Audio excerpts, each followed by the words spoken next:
사무엘상 1장입니다.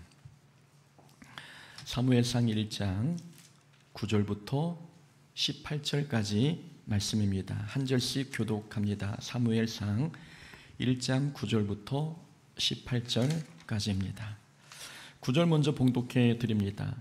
그들이 실로에서 먹고 마신 후에 한나가 일어나니 그때의 제사장 엘리는 여호와의 전 문설주 곁 의자에 앉아 있었더라.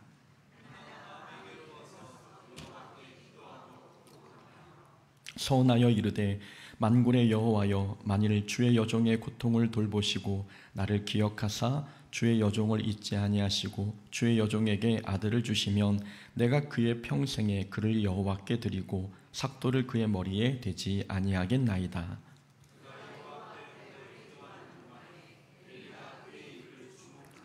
한나가 속으로 말하매 입술만 움직이고 음성은 들리지 아니하므로 엘리는 그가 취한 줄로 생각하니라.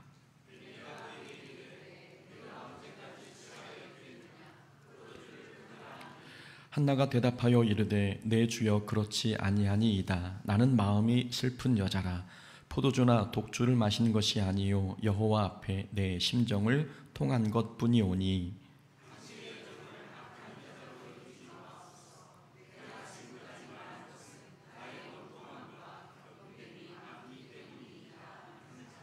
엘리가 대답하여 이르되 평안히 가라. 이스라엘의 하나님이 내가 기도하여 구한 것을 허락하시기를 원하노라 하니 이르되 당신의 여종이 당신께 은혜 입기를 원하나이다 하고 가서 먹고 얼굴에 다시는 근심빛이 없더라. 아멘. 오늘 사무엘상 1장 9절부터 18절까지 말씀 통해서 고난을 만나면 더 간절히 기도하라 라는 제목으로 말씀 함께 나눕니다.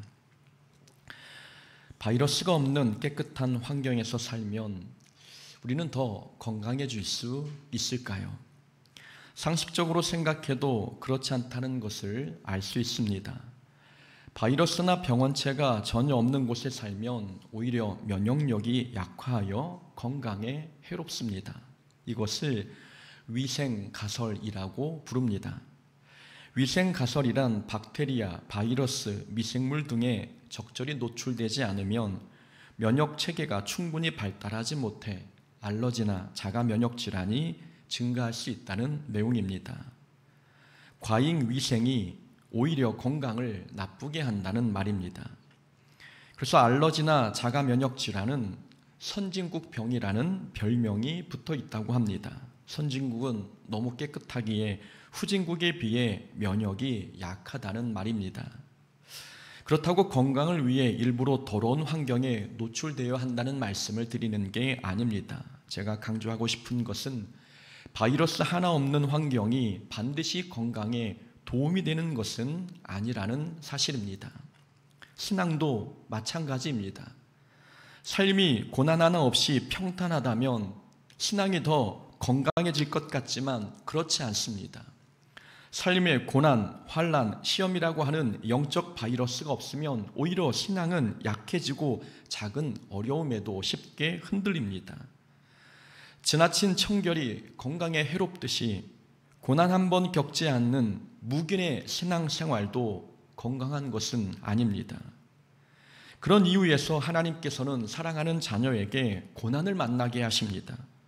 고난을 통해 신앙이 더 건강해지라고, 어떤 문제에도 시험에 들지 않도록 영적 면역력을 기르라고 하나님께서는 사랑하는 자녀에게 고난을 만나게 하십니다. 그래서 우리는 고난을 만났다면 그 속에서 불평하지 말고 더욱 하나님을 붙들어야 합니다. 고난은 불필요한 것이 아니라 신앙 성장에 꼭 필요한 좋은 바이러스입니다. 고난을 불필요한 것으로 여겨 피하거나 불평만 한다면 그 믿음은 작은 문제에도 쉽게 넘어지는 연약한 믿음이 됩니다. 그러나 고난을 영적 건강에 도움이 되는 기회로 여겨 고난 속에서 하나님을 더욱 붙들고 기도한다면 그 사람은 하나님께서 귀히 쓰시는 일꾼으로 성장하게 됩니다. 고난 속에서 어떻게 행동하느냐에 따라 고난은 우리에게 시험거리가 되기도 하고 때로는 믿음 성장의 기회가 되기도 합니다. 한나의 인생에는 바이러스가 너무 많았습니다. 개인적으로는 자녀가 없는 아픔이 있었고 가정적으로는 부인 나의 조롱과 괴롭힘으로 인해 한나에게 가정은 위로받는 곳이 아니라 상처받는 곳이었습니다. 하나님을 예배하러 간 성소에서는 제사장 엘리에게 술 취했다는 오해를 받기도 했습니다. 한나는 어디에 가도 마음 들 곳이 없고 위로받을 길이 없는 그야말로 고난 가득한 인생이었습니다. 이런 상황이라면 시험에 들거나 하나님을 멀리할 법도 한데 한나는 오히려 더 열심히 하나님께 매달리며 기도했습니다. 낙심이 될 법한 환경이 한나를 더 간절하게 만들었고 간절한 기도가 믿음의 뿌리를 더 튼튼하게 만들었습니다. 인생길에서 만난 삶의 바이러스가 한나의 믿음을 더 강하게 만들어준 것입니다. 우리는 이런 한나처럼 우리가 고난을 만났다면 더 하나님께 매달려 기도해야 합니다. 그게 믿음 성장의 비결입니다. 고난을 만났을 때 우리가 어떻게 행동하느냐에 따라 고난은 신앙을 병들게 하는 바이러스가 되기도 하고 영적 면역을 높여주는 좋은 바이러스가 되기도 합니다. 그래서 고난 자체는 나쁜 게 아닙니다. 고난이 우리에게 어떤 결과를 안겨줄지는 우리의 반응과 태도에 달려 있습니다. 그러니 고난을 만났으면 이전보다 더 간절한 마음으로 하나님을 찾고 기도해야 합니다. 고난을 만났음에도 불구하고 우리가 기도에, 예배에, 신앙생활에 더 간절해지지 않는다면 우리는 고난 속에서 성장하기 어렵습니다. 고난은 분명 우리에게 걸림돌이 될 것이 분명하기 때문입니다. 10kg 무게의 덤벨을 들 때와 20kg의 덤벨을 들 때는 사용하는 힘의 양이 달라야 하지 않습니까? 더 무거운 것을 들 때는 더 힘찬 노력이 필요한 것입니다. 평안할 때 신앙생활에 임하는 마음과 고난을 만났을 때에 임하는 마음도 달라야 한다는 말씀입니다. 고난을 만났는데 평소와 같은 태도로 신앙생활한다. 삶의 위기가 닥쳤는데 더 간절한 마음으로 기도하지 않고 평소대로 하고 있다. 그러면 고난의 무게를 이겨낼 길이 없습니다. 9절과 10절에 보면 한나는 실로에서 먹고 마신 후에 별도로 개인 기도를 드린 장면이 나옵니다. 실로에서 먹고 마셨다는 것은 하나님께 드릴 화목제가 끝났다는 뜻입니다. 공식적인 제사가 끝났지만 한나는 집에 돌아가지 않고 개인적으로 하나님께 더 기도했습니다. 그것도 술에 취했다는 오해를 받을 정도로 간절하게 기도했습니다. 한나가 고난 속에서 더 간절해졌음을 보여준 장면입니다. 고난을 만났을 때 한나는 평소보다 더 간절하게 기도했습니다. 더 영적으로 힘을 낸 것입니다. 평소와 같은 기도 생활로는 마음을 짓누르는 고난의 무게를 견뎌낼 수 없기에 한나는 고난을 만났을 때에는 평소보다 더 간절하게 기도했고 그 결과 고난을 통해 더 큰 믿음의 거장으로 성장했습니다. 한나가 평소보다 더 간절히 기도하지 않았다면 어찌 개인의 아픔의 문제, 가정의 문제, 그리고 교회에서 발생한 문제로부터 자기 믿음을 지킬 수 있었겠습니까? 한나는 힘들수록 더욱 간절하게 신앙생활했고 더 간절히 기도했기에 그 결과 사방의 고난으로 우겨쌈을 당해도 결코 시험 들지 않고 오히려 믿음의 그릇을 더 크게 준비할 수 있었습니다. 그러니 인생의 문제를 만났다면 우리도 지금보다 더 간절해져야 합니다. 간절히 기도하고 간절히 예배드리며 더 간절히 하나님을 붙들어야 고난 속에서 우리의 믿음이 성장할 수 있습니다.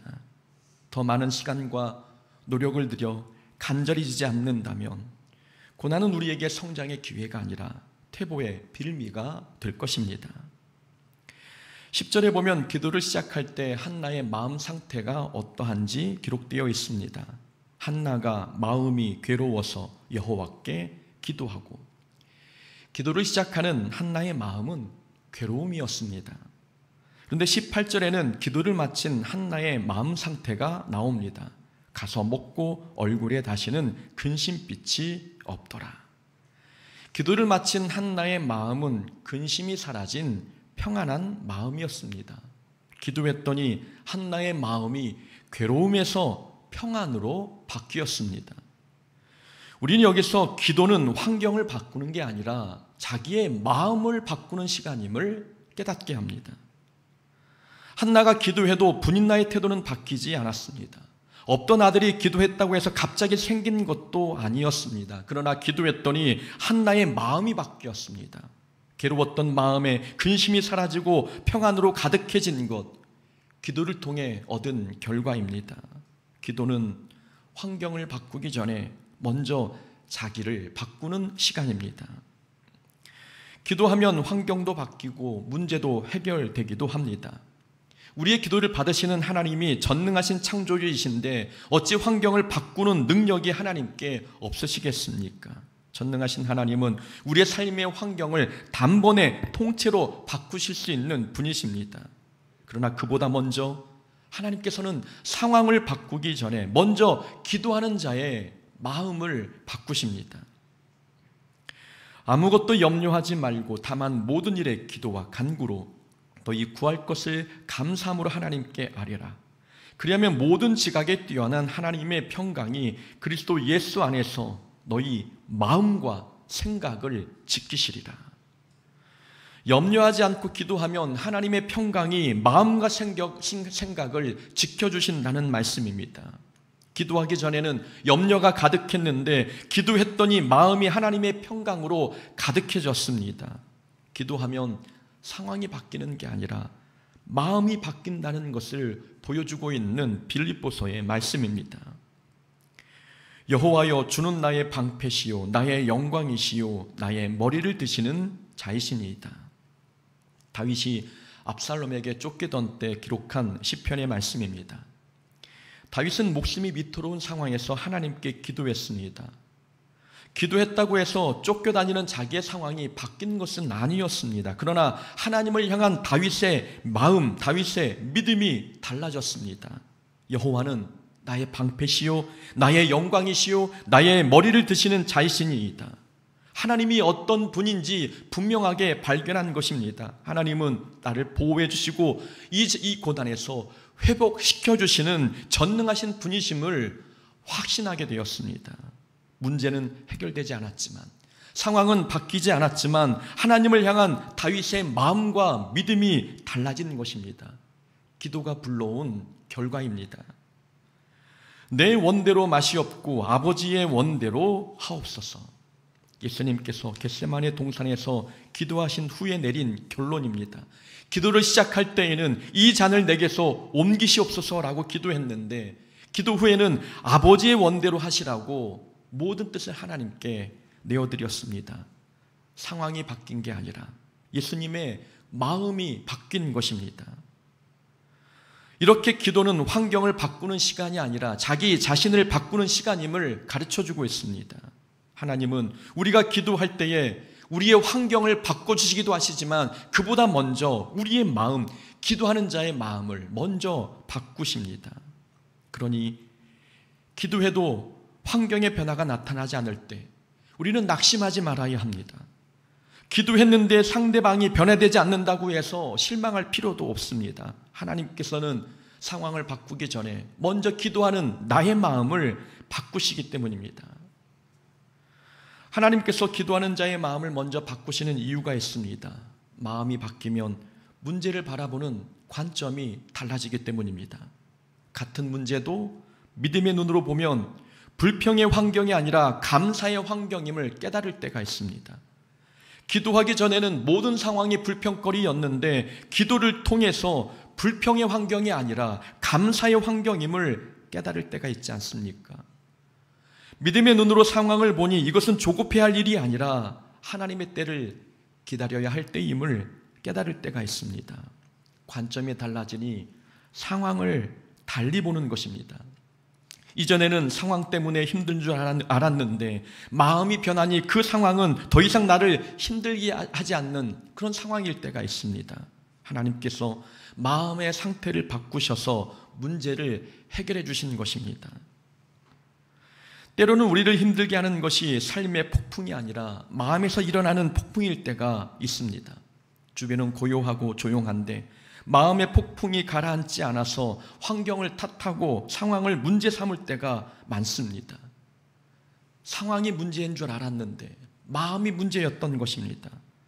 마음이 평안해지면 아무것도 아닌 문제들이 마음이 조급하고 힘이 드니 작은 문제도 큰 폭풍처럼 크게 느껴지는 것입니다. 그래서 하나님께서는 기도를 통해 먼저 마음을 변화시키십니다. 마음이 변하면 환경과 상황도 잠잠해지기 때문입니다. 그래서 우리는 끊임없이 기도해야 합니다. 기도하면 하나님께서는 두 가지 방법으로 우리에게 응답해 주십니다. 환경을 바꿔주시든지 아니면 마음을 바꿔주시든지 하나님은 둘 중에 하나, 가장 좋은 것으로 우리에게 응답해 주십니다. 기도해도 달라지는 것이 없다는 이유로 우리가 기도마저 포기해 버린다면 마음의 변화도 환경의 변화도 경험할 수 없습니다. 그러니 기도의 결과가 환경의 변화로 나타나지 않아도 우리는 낙심하지 말고 기도해야 합니다. 기도는 나를 변화시키는 시간입니다. 17절에 보면 엘리 제사장이 한나에게 한 말이 기록되어 있습니다. 평안히 가라. 이스라엘의 하나님이 내가 기도하여 구한 것을 허락하시기를 원하노라. 엘리의 이 말이 위로가 되었는지 한나는 얼굴에 근심빛이 사라졌습니다. 한나가 근심이 사라지고 평안을 경험할 수 있었던 이유, 그것은 응답을 받아서가 아니라 엘리의 말씀 때문이었습니다. 평안은 응답이 아니라 말씀을 통해 경험할 수 있습니다. 한나가 마음이 평안해진 이유는 말씀드린 것처럼 엘리의 위로의 말씀 덕분이었습니다. 평안히 가라. 이스라엘의 하나님이 내가 기도하여 구한 것을 허락하시기를 원하노라. 기도는 응답되지 않았지만, 상황은 바뀌지 않았지만 제사장을 통해 들은 말씀 한마디가 한나의 마음을 평안으로 바꾸었습니다. 평안은 꼭 응답을 받아야 경험하는 것이 아니라 하나님의 말씀을 통해 먼저 경험할 수 있다는 것을 보여주고 있는 것입니다. 어떤 사람들은 기도 응답을 받아야 마음이 놓인다고 생각합니다. 상황이 바뀌지 않으면 아무리 기도해도 안심이 되지 않는 자들이 있습니다. 하지만 평강은 하나님의 말씀을 통해서도 충분히 경험할 수 있습니다. 참된 평안은 환경이 주는 것이 아니라 하나님께서 주시는 것이기 때문입니다.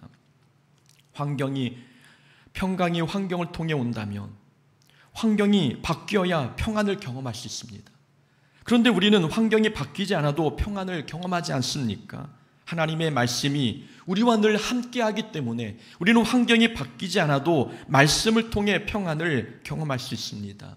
평안은 환경이 아니라 하나님의 말씀에서 오는 것이기 때문입니다. 이것을 너희에게 이르는 것은 너희로 내 안에서 평안을 누리게 하려 함이라. 세상에서는 너희가 환난을 당하나 담대하라. 내가 세상을 이기었노라. 이것을 너희에게 이르는 것은 너희로 평안을 누리게 하려 함이라. 예수님께서 말씀을 주신 이유가 제자들에게 평안을 주기 위함이라는 말씀입니다. 예수님의 말씀이 곧 평안임을 가르쳐주고 있는 내용입니다. 주의 법을 사랑하는 자에게는 큰 평안이 있으니 그들에게 장애물이 없으리이다. 말씀을 사랑하는 자는 큰 평안을 누린다는 말씀입니다. 환경이 바뀌지 않아도, 상황이 달라지지 않아도 말씀을 붙드는 자는 평안을 경험할 수 있다는 말씀. 하나님의 말씀이 곧 평안임을 보여주고 있는 성경 구절입니다. 사도 바울은 로마행 배를 타고 가다가 유라굴로 광풍을 만났습니다. 모든 사람들이 돈이 되는 짐과 배의 기구까지 버렸으니 상황이 얼마나 심각했는지 알 수 있습니다. 모두가 구원의 여망을 잃고 절망하며 낙심하고 있을 때에 그때 바울이 사람들을 안심시켰습니다. 바울이 광풍이 부는 가운데에서 사람들을 안심시킬 수 있었던 이유는 간밤에 예수님께서 들려주신 말씀 때문이었습니다. 바울아, 두려워하지 말라. 내가 가이사 앞에 서야 하겠고 또 하나님께서 너와 함께 항해하는 자를 다 내게 주셨느니라. 아직 바람은 멈추지 않았고 파도도 잠잠해지지 않았습니다. 그런데도 바울은 마음이 평안했습니다. 하나님의 말씀이 곧 평안이었기 때문입니다. 바울아, 두려워하지 말라. 내가 가이사 앞에 서야 하겠고. 상황은 바뀌지 않았지만 하나님의 말씀을 들은 바울의 마음은 상황이 바뀐 것보다도 더 큰 평안을 경험하고 있었습니다. 우리가 기도 응답을 받아야만 마음이 평안한 것은 아닙니다. 기도 응답이 없어도, 기도 응답이 더디어도 우리는 하나님의 말씀만으로도 평안할 수 있습니다. 평안은 응답이 아니라 하나님의 말씀이기 때문입니다. 기도에도 응답이 없어 마음이 무겁습니까? 그럴 때일수록 우리는 하나님 말씀 앞에 서야 합니다. 우리를 평강으로 인도하는 것은 응답이 아니라 하나님의 말씀이기 때문입니다. 한나가 들은 하나님의 말씀은 그렇게 거창한 말씀이 아니었습니다.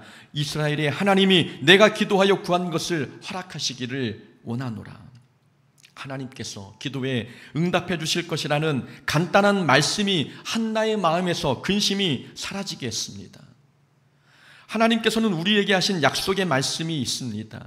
시험을 만나도 피할 길을 준비해 주시겠다는 약속, 구하고 찾고 두드리면 모든 기도에 응답해 주시겠다는 약속의 말씀, 또한 불과 물을 지나도 머리털 하나 상하지 않게 하시겠다는 약속의 말씀, 광야에 길을 내시고 사막에 강을 내시겠다는 약속, 하나님 우리에게 놀라운 약속을 허락해 주셨습니다. 우리는 이런 약속의 말씀을 들었을 때 마음이 평안해지십니까? 아니면 확실한 응답의 결과가 나타나야 마음이 평안해지십니까?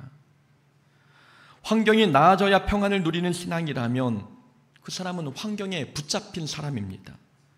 하지만 말씀에서 평안을 얻는다면 그 신앙은 말씀에 붙들린 신앙, 그래서 어떤 환경에서도 흔들리지 않는 반석 위에 세워진 신앙입니다. 하나님은 이 세상을 말씀으로 창조하셨습니다. 말씀으로 모든 피조물을 창조하셨고 말씀으로 죽은 자를 살아나게 하셨습니다. 하나님의 말씀은 단순히 말이 아니라 능력이라는 뜻입니다. 이 능력의 말씀이 우리 마음을 채운다면 말씀이 함께한 그 마음에 평강이 가득하지 않겠습니까? 하나님의 말씀이 들려질 때 그 말씀이 우리에게는 평강이 되는 것입니다. 11절에는 한나가 서원한 내용이 나옵니다.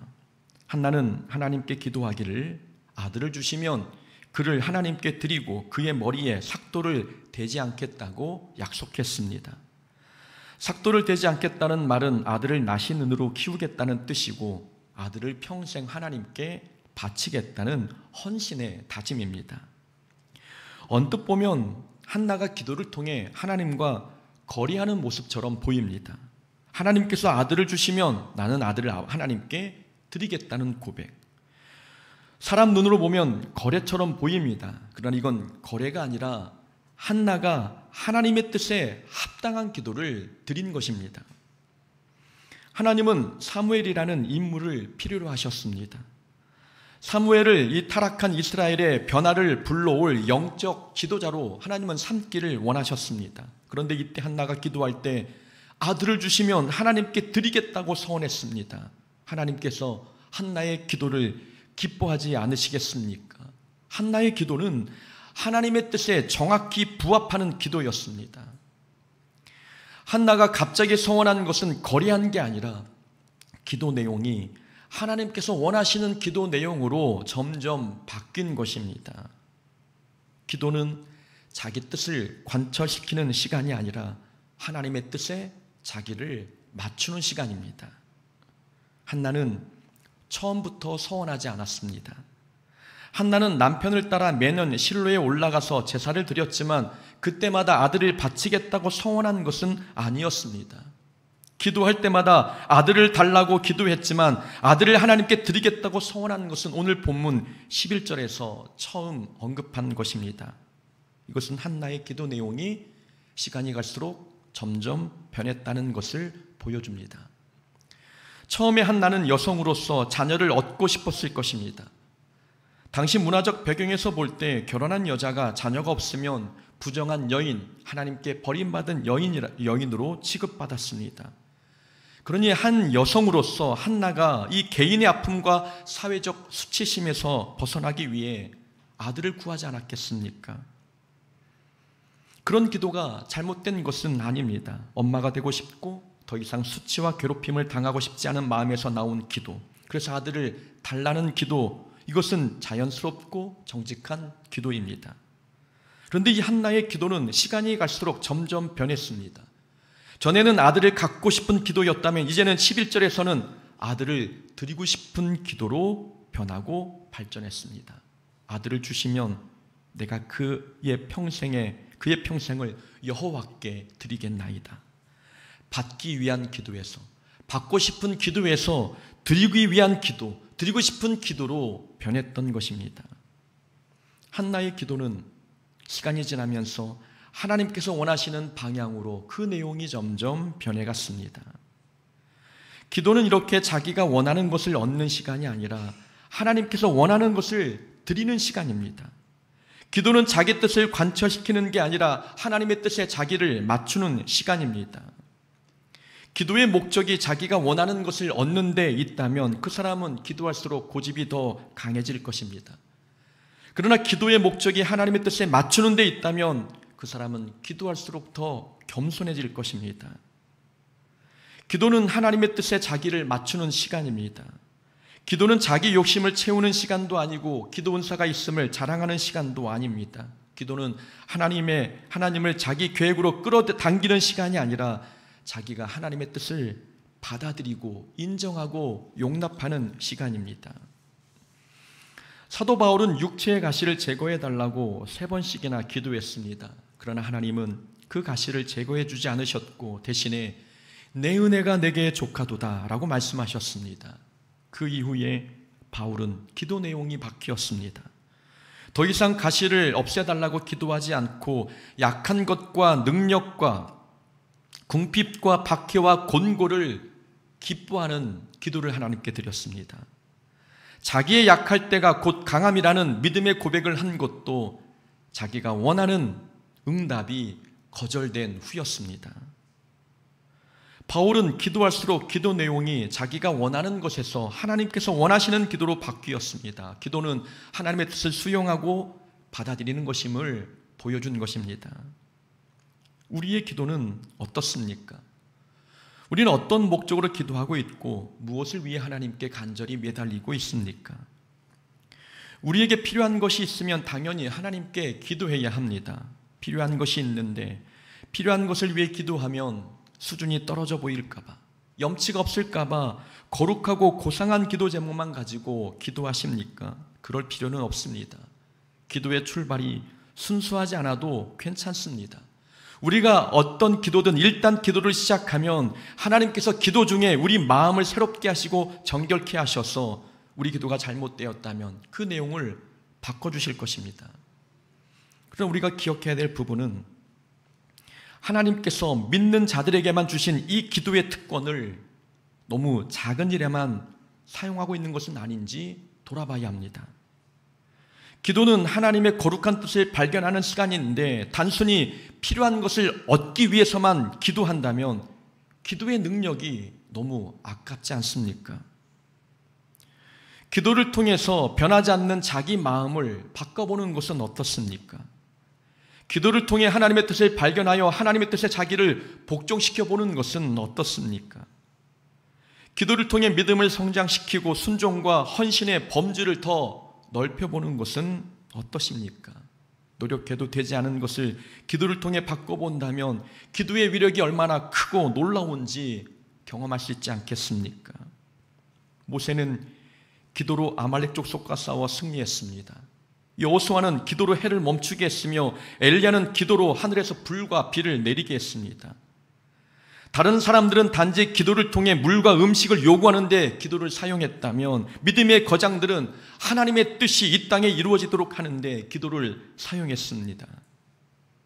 기도가 하나님의 능력을 불러오는 통로라면 하나님 나라가 이 땅에 이루어지기 위해 기도하는 것이 기도의 위력에 걸맞는 기도 내용이 아닐까요? E.M. 바운즈 목사가 이렇게 이야기했습니다. 기도는 하나님을 설득하는 수단이 아니라 나를 하나님 뜻에 맞추는 훈련이다. 기도는 내 욕심을 구하기 위해 하나님을 설득하는 시간이 아니라 나를 거룩하신 하나님의 계획에 맞춰가는 시간이라고 가르쳐준 것입니다. 스펄철 목사님은 모든 기도는 이렇게 끝나야 한다고 가르쳤습니다. 그러나 나의 뜻대로 하지 마시옵고 아버지의 뜻대로 하옵소서.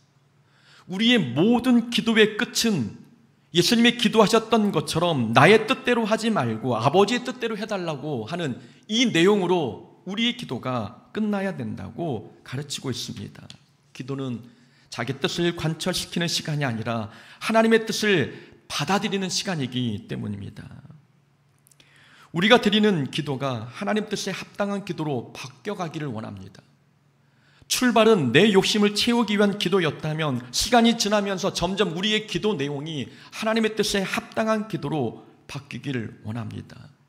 그럴 때에 하나님은 우리 기도를 통해 놀라운 일들을 이루실 것입니다. 우리는 인생길에서 여러 고난을 만나게 됩니다. 고난 없는 곳으로 도망가고 싶어도 그런 곳은 존재하지 않으며 또 그런 고난 없는 곳에 산다고 해서 우리의 믿음이 더 좋아지는 것도 아닙니다. 우리는 고난을 피하려 하지 말고 고난을 만나면 더 간절하게 기도해야 합니다. 기도는 하나님께서 우리에게 주신 은혜의 선물입니다. 기도를 통해 자기를 변화시키고 평안을 경험하며 하나님의 뜻에 자기를 맞춰간다면 우리의 삶은 고난이 많아도 은혜 충만한 삶이 될 것입니다. 그러니 어떤 상황에서도 기도의 자리를 지키시기를 소망합니다. 우리가 기도의 자리를 지킬 때에 하나님 우리의 기도를 통해 하나님의 뜻을 이 땅에 이루실 것입니다. 우리의 기도가 하나님의 뜻을 만나 하나님이 기뻐하시는 역사를 이루는 통로가 될 때에 하나님 나라가 우리 삶과 우리 공동체 안에 그리고 이 땅에 임할 것입니다. 기도를 통해 놀라운 역사를 경험하는 하나님의 자녀 되시기를 주의 이름으로 축원합니다. 아멘.